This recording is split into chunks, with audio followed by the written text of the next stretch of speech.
new Vauxhalls, including the new Belmont at 0% finance. I fought off a gauntlet of car dealers just to get here. I mean, not even Dirty Harry down the road can beat this offer. People come from far and near to buy a new car with 0% finance. From Jordan's, the new Vauxhall Centre, East Bank Street, Southport. Telephone Southport 33066 for directions. The Vauxhall Car Centre, Southport 33066. Red Rose leads the way 24 hours a day. Good morning, Lancashire. Morning, Paul. Red Rose weather staying cold with top temperature of 2 Celsius, 36 Fahrenheit. Traffic and travel now, here's Derek Webster. And some of the roads in the county are quite icy this morning, so... The 9 o'clock news, this is Douglas Cameron. Here with Milliner this morning. Hello. Hello, David. We've got Susan on the line. Hello. Susan, you've got an upright freezer. Very good afternoon to you. Let's see if we can put 4 people in work in Lancashire today. And that will stop just about all nosebleeds. And at this point, Elvis Presley well ahead of David Bowie on our pop superstars. That doesn't convince anybody here, and it convinces very few over there. Red Rose reports, this is Fraser Shepherd. At the scene of yesterday's accident. After the Red Rose non-stop top 20. And everyone in party mood. This is the whole atmosphere of the Preston Prawns. Oh, don't be giving me all that garbage. It's 2:30 in the morning on Nightline. And I hope you'll join me for the Network Chart Show. And your colleagues have put me up to this. Oh my goodness, I'm gonna kill them. It's the Northwest's favourite radio station. Hello, Mike. Hello.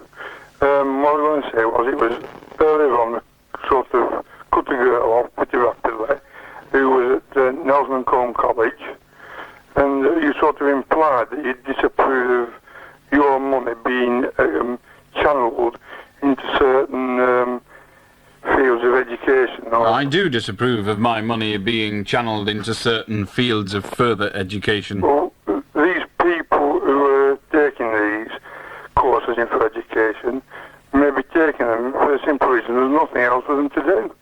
Fine. And would you rather your money be spent on keeping them on the dole?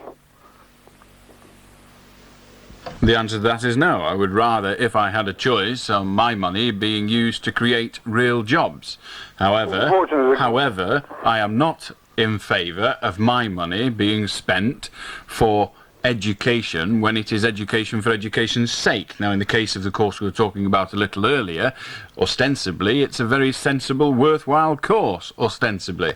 But if the worthwhile course can't actually get somebody into a polytechnic, then I think that course then becomes questionable. And that was the complaint the person made. And I don't want my money spent on courses which at the end are questionable.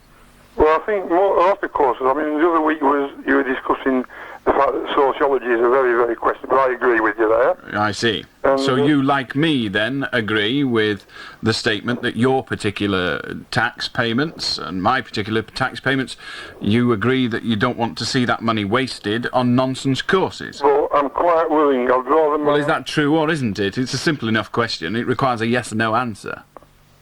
Well, I'd rather see my money wasted on sociology students. I'd rather see it wasted on sociology students than these people be put on the door, then my money just be given out from the door. Well, of course, whilst they're 3 years at university or polytechnic doing a sociology course, should there be a job available for that person, they won't be able to take it anyway, because they're holed up in a university having a good time at yours and my expense. So you don't care what courses they're doing? Well, I think you would prefer anyone was in education rather than on the dole. That's the basic gist of it, isn't it? I think... Is it or isn't it? I think that people have learned to think, irrespective of what course they do. I think that's one of the great things about our British University. Allow me to tell you that no university in the land can teach you to think. It may well give you the ability to use reference books. It may well give you the ability to expand your thought, but it cannot teach you to think. It can teach you to assess and teach you to channel your thoughts in the right direction, because that's what all university is. Well, allow me to tell you that an awful lot of students that I have met, and indeed graduates that I have met, that quite honestly, they'll never be able to think as long as they've got an hole in the bum. And some of them have got honours degrees. Very likely, but I mean... The problem is, you see, universities can educate you. Universities can give you a, what should we say, I suppose, an assessment of your ability to remember and regurgitate information.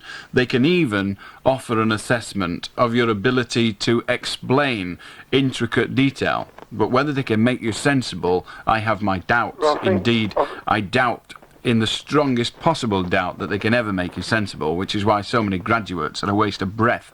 Well, when all said and done, I mean, they're the people who are futuristically going to another country. Futuristically going to another country? No, Would you like to explain? Going to rule and be in top jobs in our country. Allow me to tell you that the people who will rule and be in the top jobs in our country are just as likely to do so from without the university as they are from within. Well, I'm not sure that, because when I look at... Well, I am sure. I don't have any doubts. When I look at the... I don't have any doubts. You're not sure, I am sure. When you're sure, we'll talk about it. Well, I'm sure now, because when I look at the... Well, you've learnt very quickly. How do Alan? Hello, Alan. Yes? I'm just curious about something. I'm after buying a car, and it's funny, but I seen this Ford Orion at this garage. I'm not going to name the garage. And it had on, it was a B-Reg, and it had 995. £995 on it. And one of the stickers had fallen off, and you want to know whether you can insist on them selling it to you? Yeah. No. No? No. Well, the sticker weren't in sight. I don't care. You can't insist on them selling it to you. Oh, only a friend once. I don't care what your friend says. I'm telling you, you can't insist on them selling it to you. That's what you came on for. That's the answer. If you're not happy with it, then hang yourself or something, but that's the answer. Well, it's not what the friend did. I don't care. That is the answer. You take it or you leave it. It's not my fault that you're a prat and you can't understand. How do Barry? Harry, not Barry. How do Parry? Terry.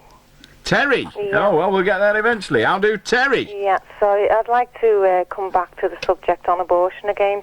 Go on. Well, to be honest with you, I'm quite sick of hearing the man's opinion about it and hearing from these bits from the Bible. Tell us what your opinion is. My opinion is that, in fact, it's the only decision should be made between the woman and the doctor actually carrying out the abortion.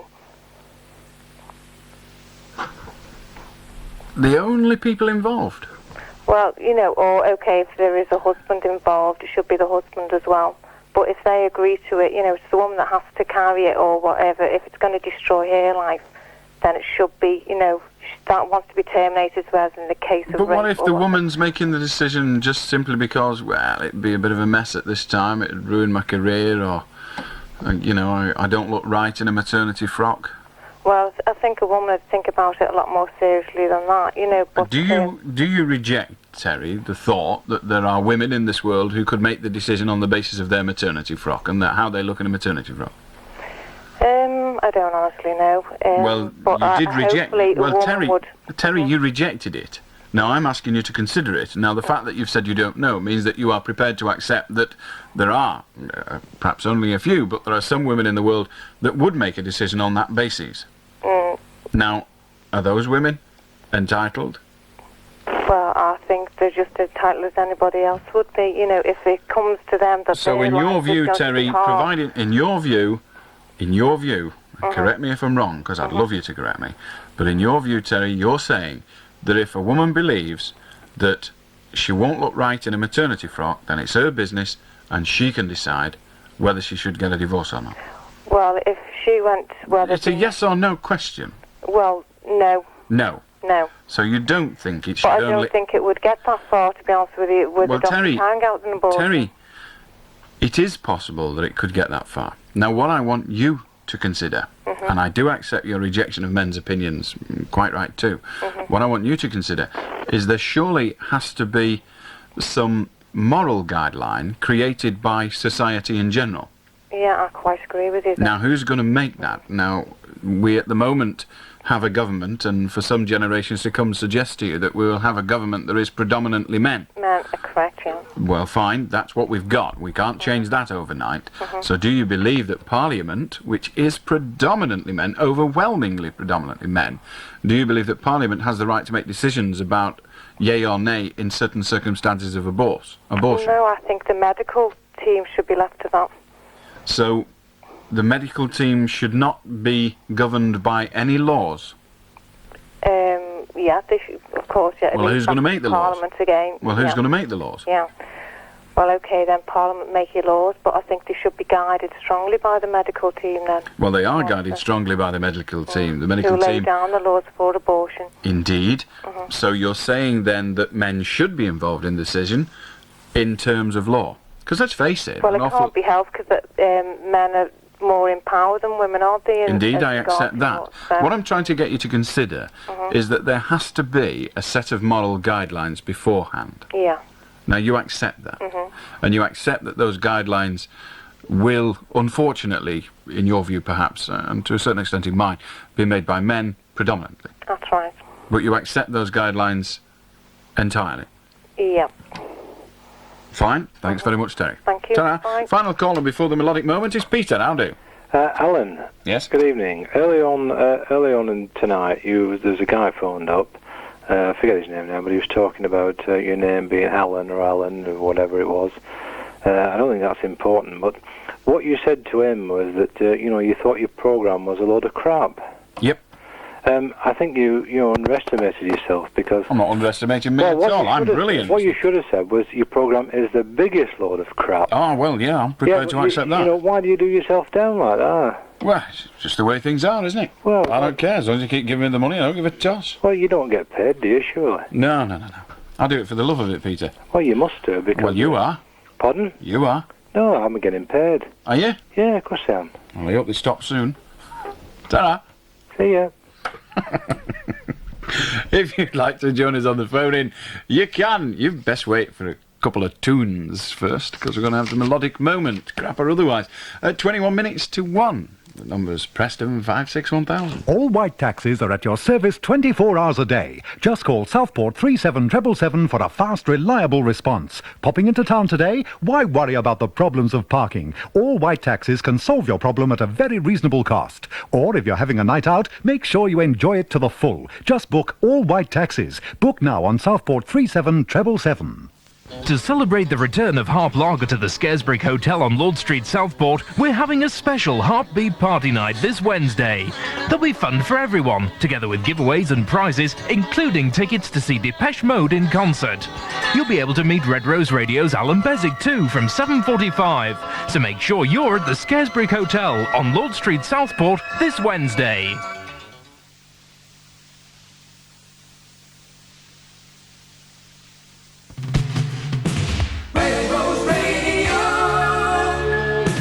My button's gone all funny.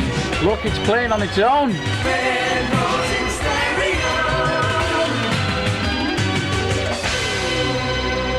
They're taking over the world, these machines in here.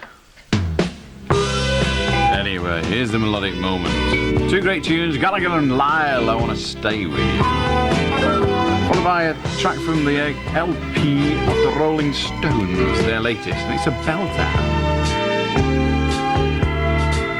Inside, outside, up and around. Love set me up and love let me down again. Feel like a weatherman.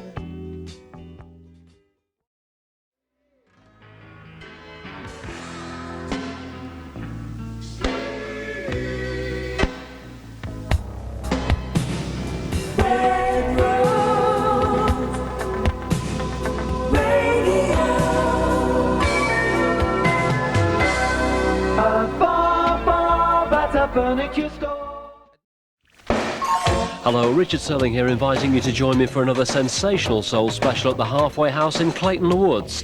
The date for your diary is Wednesday, April the 9th, and as well as the very best and latest in soul, there'll be lots of record company and Red Rose giveaways. So, Wednesday, April the 9th, 9 through 1, 4 hours of soul. I'll see you there. If I had a choice. Ring him if you dare. Allan Beswick, the late night show. And the lines are open again at 10 to 1 on Preston 561,000. We'll make you laugh, we'll make you smile. You know you'll have some fun on Red Road 301. I'll do, Ian. Hello, Alan. I crashed my dad's car the other day, and he's fully comp, and I'm on his insurance. Now, I want to know, can I claim off the insurance because I wrote his card off? You've written his car off. He's fully comp when he drives. Is it fully comp when you drive? Well, that's what I want to know. We'll have a look on the policy. It doesn't say on it.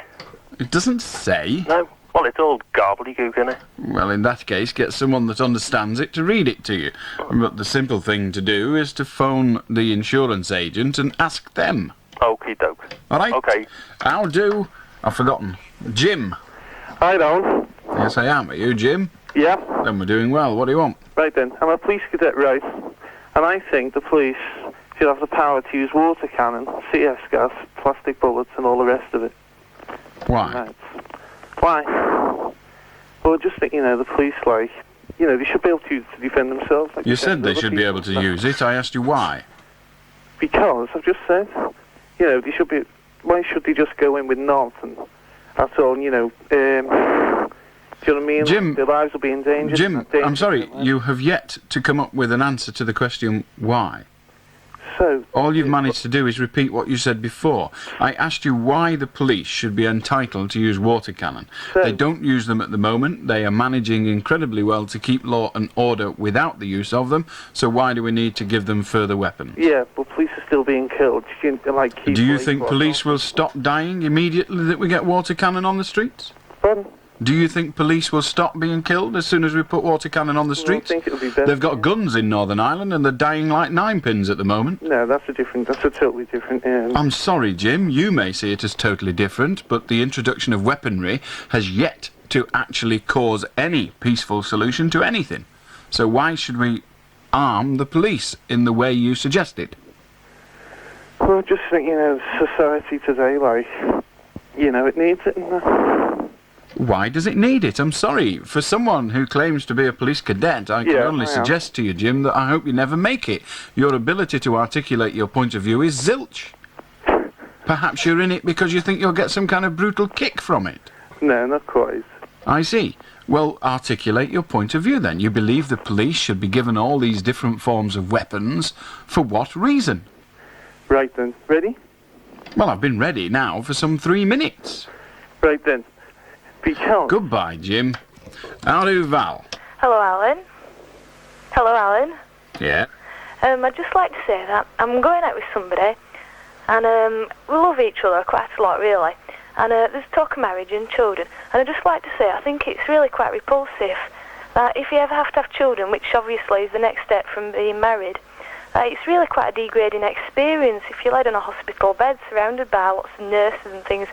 And it's degrading. And well, Val, when you've grown up, you won't think that. Well, until then, I suggest you don't get married. How do Simon? Hello, Alan. Yes, I've just been turned down by a finance company, and I'd like to know whether I can go in and demand why they turn me down. No, you can't. What you can do, Simon, is you can write to the finance company, and your inquiry doesn't have to be answered unless it's in writing, but you can write to the finance company and ask them the names of any credit reference agencies they used to check out your credit ability. Great. And when they supply you with those names, you can then write to those credit reference agencies and ask them for a copy of their file on you, a copy of all the entries on their file about you. And when you've got those entries, if they are in any way inaccurate, you can enforce them to correct those inaccuracies. There is a fee involved. It used to be 25 pence. It may well have increased now, and you'll get that information off your Citizens Advice Bureau. Great. All right? Cheers. Yeah. But just as a final answer, Simon, you cannot force anyone to give you credit. If they don't want to do business with you, nothing you can do. Oh, excuse me, Alan. Go on. Do they pry into, your parents' background while they do it? Unlikely, unless the parent is being offered as a guarantor. Yeah. If the parent's being offered as a guarantor, then yes. Okay. Because they're the ones that are going to stump up the brass if you don't. Yeah. All right. Okay, thanks, Alan. Cheers, ta-ra. On line 5, we have somebody called Frank. Hello? Yep. In 1980, my mum applied for a grant, for the house to get on of. Yes. It took 6 years for it to come through. and the Social Security said that those had paid the interest, you know, on the loans he had to take out. And now they've conveniently lost the papers saying that those would pay it, like. They've lost your mother's papers? Yeah. All of them, or just those? Just those. I suggest you get in touch with the welfare rights officer of your local authority, if there is one, if not your Citizens Advice Bureau, and get a few sabres rattled. Okay? Yep. Wish you luck. How do Alan? Hi, Alan, compulsive gambler. Oh, hello. Hey, how are you doing? About it. How's this being puddled? There's a chap down our street. He's building a nuclear fallout shelter. He's got some money left him. And he asked me to go up the other day, and it's a 7-minute car ride away from his house. It's true. And he said, I said, have you never heard of the 4-minute warning? He says, that's what I mean, 4-minute warning. I said, it's the 4-minute warning. You're 7 minutes away from it by car. He said, well, the Russians don't know that. That's pretty ridiculous, isn't it? Absolutely, but thank you for telling us. Ta-ra! He gets pottier. Steen, you're after the break. It's the place to come, where shopping can be fun. The Newmarket Waterloo Road. Waterloo Road in Blackpool has a number of markets dotted along it, but two of them stand out from the rest, the Newmarket and M2 Market. They're both packed with top-quality bargains to give you peace of mind when shopping. The Newmarket and M2 Market are also convenient because they're directly opposite each other on Waterloo Road, Blackpool. Don't settle for anything else and don't be fooled by imitations. The Newmarket and M2 Market are the original and still the best. It's the place to come, where shopping can be fun. The Newmarket Waterloo Road. All white taxis are at your service 24 hours a day. Just call Southport 37777 for a fast, reliable response. Popping into town today? Why worry about the problems of parking? All white taxis can solve your problem at a very reasonable cost. Or if you're having a night out, make sure you enjoy it to the full. Just book all white taxis. Book now on Southport 37777. To celebrate the return of Harp Lager to the Scaresbrick Hotel on Lord Street, Southport, we're having a special Heartbeat Party Night this Wednesday. There'll be fun for everyone, together with giveaways and prizes, including tickets to see Depeche Mode in concert. You'll be able to meet Red Rose Radio's Allan Beswick too from 7:45. So make sure you're at the Scaresbrick Hotel on Lord Street, Southport this Wednesday.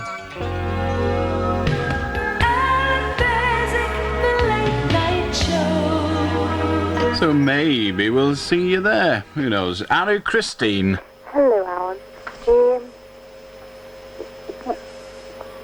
Can you hang on, please? Thanks. Hello, are you still there? Yes. Hello, would it be possible if I could give you a blowjob, please? No. I'm fussy. I don't maul about with sluts. How do, Terry? Hello, Alan. I want to talk about YCS if I can. I don't know whether you can, but you certainly may not. We're all bored with it. Hello, Stan. Hello? Hello?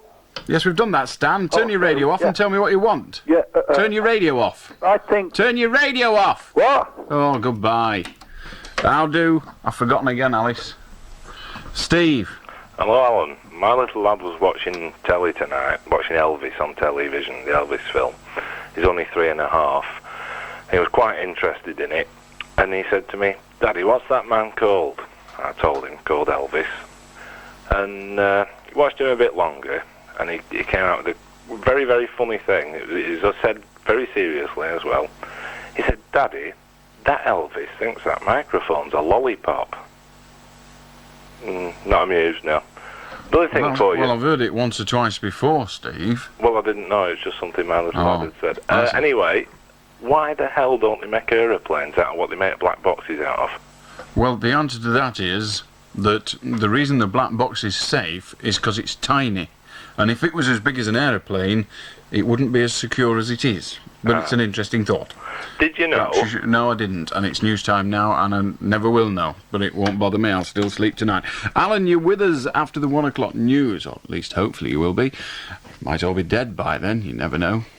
Well, we've got something to look forward to. Anyway, here we are on our way to London to find out what's happening. The 1 o'clock news, this is Steve Allen. 3 top soccer players in the Liverpool squad have been charged with assault after a disturbance at an exclusive nightclub in the city. Terry McMahon reports. The three accused are 23-year-old Paul Walsh and 27-year-old Sammy Lee, both full England internationals, and reserve team player John McGregor. The alleged incident is said to have happened at one of Liverpool's trendy night spots, the Coconut Grove nightclub, in the early hours of March the 27th. Following the incident, one man required hospital treatment.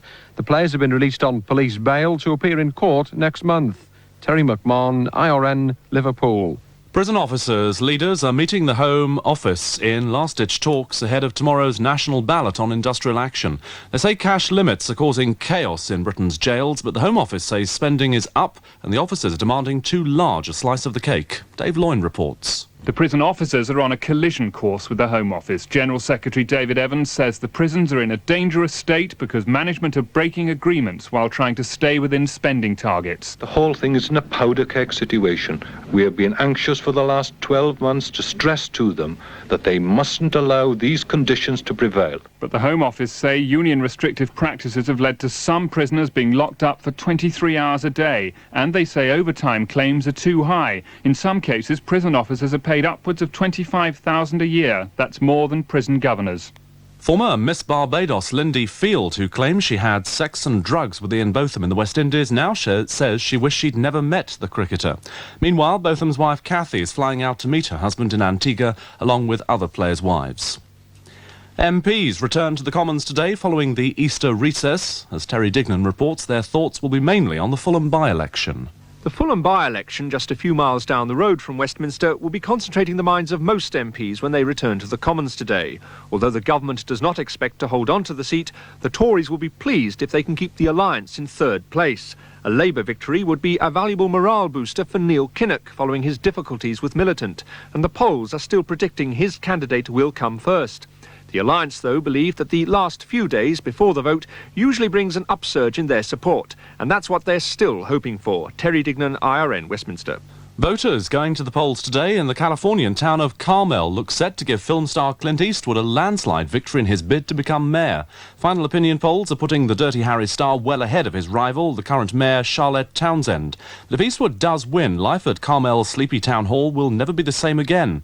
Reporter Claude Barnett says city council meetings could turn into chaos with Clint's fans mobbing the public gallery. The concern is that Carmel gets 40 to 50,000 tourists per day now. Now they say if Clint Eastwood is mayor, that figure will greatly increase. The city council meets once a month, and people anticipate just an overcrowded council meeting every time for visitors wanting a look at Clint Eastwood. Independent Radio News. Have you always yearned to visit Australia?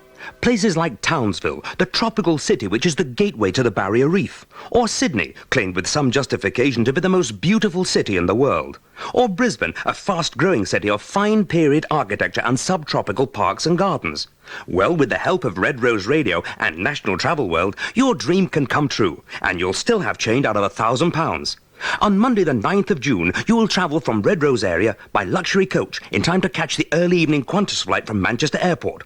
Staying in superb 3-star hotels, you will enjoy excursions to the Barrier Reef, Brisbane, and a Captain Cook coffee cruise, and a full tour of the Blue Mountains.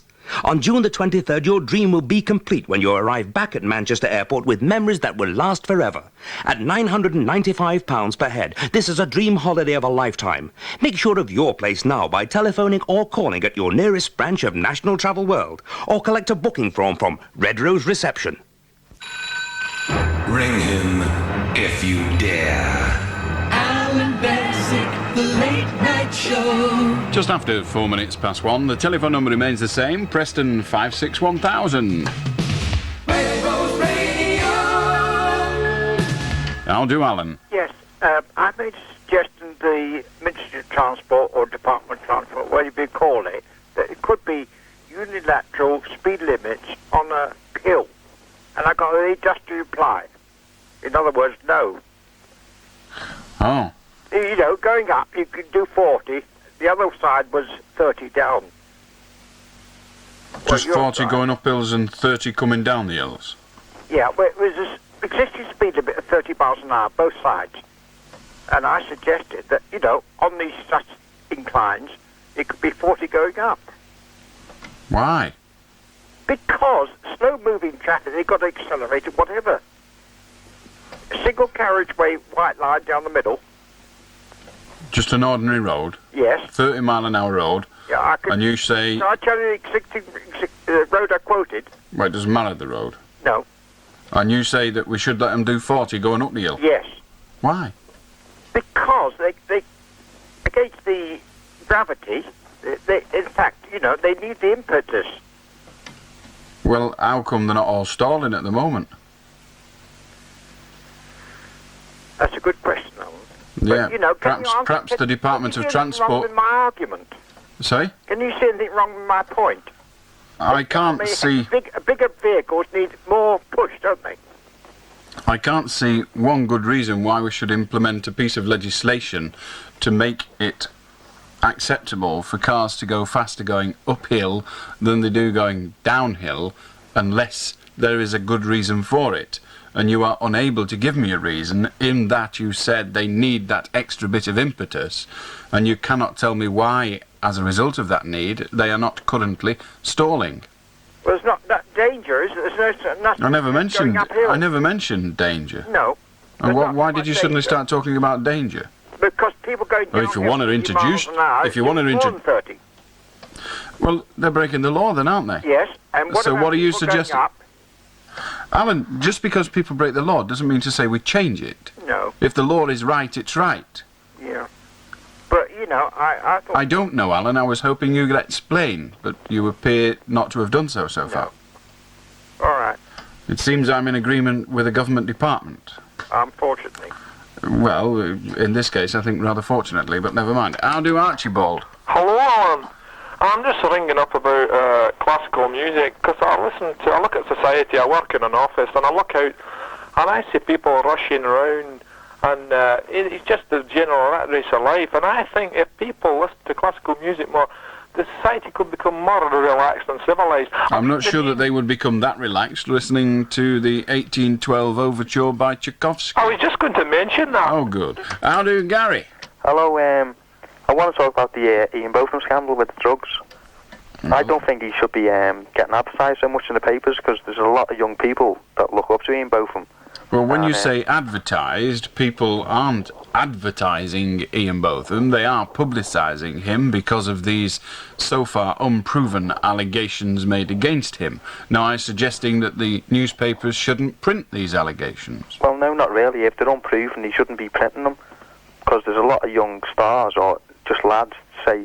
well, Gary, if the newspapers didn't print what wasn't proven, you wouldn't have known about Peter Sutcliffe, the so-called Yorkshire Ripper, until he'd been convicted at the courts. Because, of course, you couldn't have done, because it wasn't proven. Well, that's like completely different from... well, no, it isn't. You say like that they... a mad rapist and a sports star, isn't I see. Well, are you suggesting to me, then, that Ian Botham, being publicised for his alleged involvement in drugs, is more important to the community than the murder of 13 women? No. No, it's less important. Yes. So it's acceptable to publish a major, important thing that hasn't been proven, and yet it's not acceptable to promote something or publicise something that has not been proven that is less important. But the drugs is on the increase, and if someone knows that a superstar is taking drugs, they're going to say... Well, first of all, Gary, they will only know the superstar is taking drugs if he tells them he is, and he tells them quite categorically he is not. Well, of course he would say... He has also issued a writ. He has also issued a writ to that effect. But he's not going to admit to press and... well, Gary, what do you suggest then? That we pretend the allegations were never made? Yeah. And so if it then turns out that he was taking these drugs, people like you would be saying, well, we've got a right to know this. Well, how are you going to find out if nobody's allowed to tell you? Seems you've not thought it out, Gary. Then again, perhaps you haven't got the ability to. Hello, David. Hello. I'd just like to talk about the raw deal that us entertainers get, because it's... Us entertainers? Well, yeah, because you're a That seems to include me. I'm not getting a raw deal. I'm extremely comfortable, thank you. No, hold on, Alan, you're not getting my point. The point is that everything we go for, like insurance, they seem to slap a little bit more on top. And even if you go for a mortgage, they seem to say, like, we want better accounts and we need... Well, first of all, David, as someone who is at this very moment discussing with his bank the mortgage that I will get for my home, because I'm buying a new house, well, not a new house, but I'm buying another house, and I'm not having any difficulty. No, not on about... Perhaps you're a crap entertainer. No, Perhaps it's you're not, getting it's much not money. on about difficulty. It's just that they always seem to put more money on. Like, for a normal insurance, if I had a normal proper job, it would probably cost me £200 my car. Are you talking about your motor car insurance? Well, everything altogether. Well, let us deal with them piecemeal. The motor car insurance that you mentioned, yes, it is very expensive for entertainers, but insurance policies are just statistical business. There's nothing else involved, and statistically, entertainers have more accidents than just about any other group of people. That's what they said. Do you know what they said to us? They said that there is no doubt about that. It is a fact. They said we was more prone to drink. That is also true. Which, you know... It is also true. Well, we're getting a raw deal. Because you're not getting a raw deal. You're a member of a collection of people who have in them a very large preponderance of alcohol consumers. That's true. Well, so the statistics bear it out. So they're saying, look, if you're an entertainer, there's a fair chance that you're going to be out late at night, coming out of a club or something, 2 o'clock in the morning, and there's a fair chance you'll have 16 double brandies inside you. Well, some entertainers will, but you don't drink, right? I do not drink, but I do accept... You get slammed for your insurance. You're bound to, because no matter what you said, you can't get out of it, because... I do get slammed for my insurance, because I am a member of a statistical group, or a group that statistically is a high risk. That's right. Now, the insurance companies, like entertainers, have to make a living. Now, I'm making their living out of the fact that the greater the risk, the higher the premium. What is wrong with that? Would you expect a free-fall parachutist to pay the same as a civil servant for his insurance of life? No, I wouldn't. Why not? Because the free-fall parachutist has more chance of... Well, that's disgraceful. He's being victimised. Well, just because he jumps out of aeroplanes for kicks, he's being victimised. Do they sit around in restaurants? But, Gary, the point I'm trying to make to you is that the statistical risk of accident in your motor vehicle is greater if you are an entertainer. And on life insurances, and life policies. Well, first of all... On everything. I mean, I know we earn more money than other people. First of all, entertainers, and we don't earn more money than other people, just some other people. First of all, entertainers do tend to die quite frequently, unfortunately, and as regard your statement about mortgage, I'm sorry, I'm paying exactly the same, and when I get my new mortgage, I will be paying exactly the same as anybody else with a mortgage from that company.